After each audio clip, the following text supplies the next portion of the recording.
Hi, I'm Molly. Welcome to Living English Now.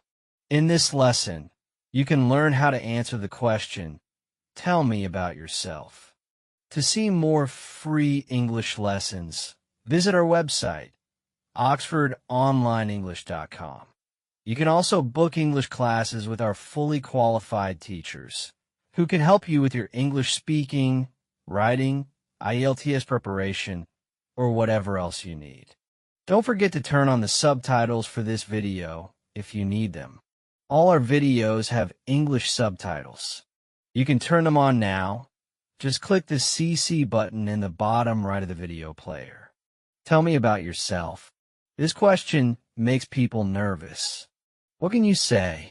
Honestly, this is a bad question to ask. If I were giving someone a job interview, I would never ask this question because it makes people uncomfortable. But you might hear it and need to answer, maybe in a job interview, or an interview for university, or in an English exam, or somewhere else.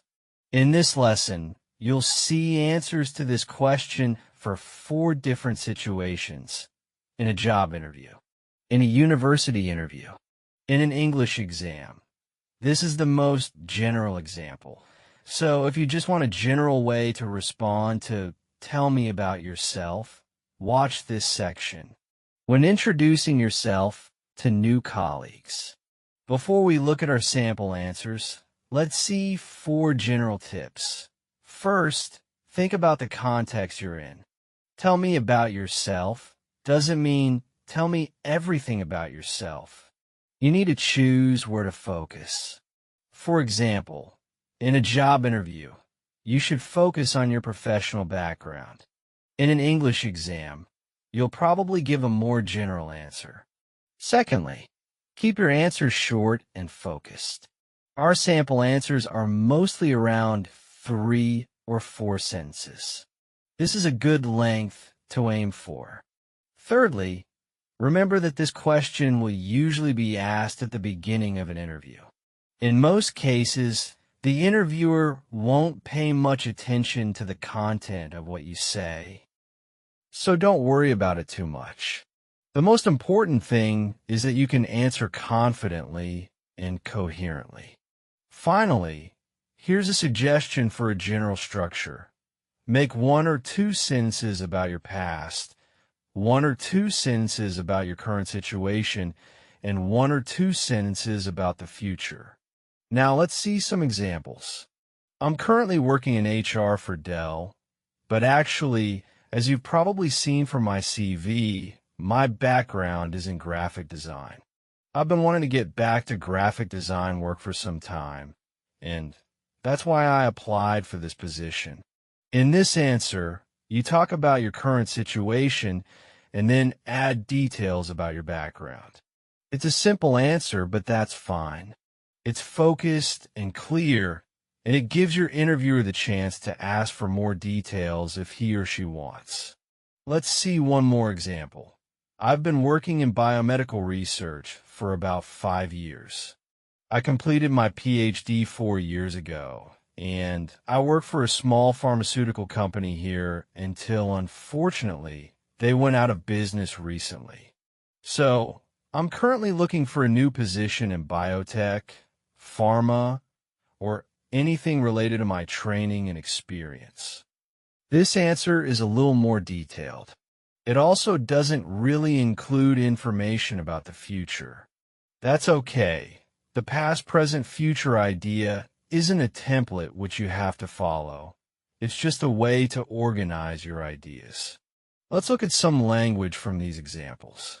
In sentences 3 and 4, after in, you need to name a sector. For example, I've been working in the education sector for 7 years. If you want to name a company, use at. For example, I've been working at HSBC for 1.5 years. Could you complete these sentences to make them true for you? Pause the video and try it now. Say your sentences out loud. Next, let's look at university interviews. I've always loved drama, watching plays, and everything else connected with the theater. I've been involved in our school drama society for several years, both in terms of acting and productions, and also working behind the scenes with set design, lighting, and things like that. I've known for a long time that I want to be an actor, and studying drama here would be a logical next step towards that goal, I think. This answer gives more details about the speaker's past experience and less information about the present and future. As you heard before, this is no problem. Don't feel that you need to have a certain number of sentences about the past or whatever. Different answers will fit different situations. Be flexible. Let's see one more sample answer. I always knew I wanted to be a scientist, even when I was little. My best subjects throughout school have been maths and science, but at this point, I'd like to specialize more, which is why I'm applying to study astrophysics. I'm doing my IB next month, and my predicted grade is 40 or higher. I'm hoping you'll offer me a place to study here, and I'm excited to start my studies in September. These answers are specialized. They focus on particular subjects, but there are several pieces of language you can use, whatever you study. Let's look. Of course, you can change these phrases to fit your situation. For example, if you're still at school, you'll probably say are or have been in number 2 instead of were. Now, it's your turn to practice. Use these 4 phrases to make your own answer using your own ideas. Pause the video and say your answer out loud now. How was that?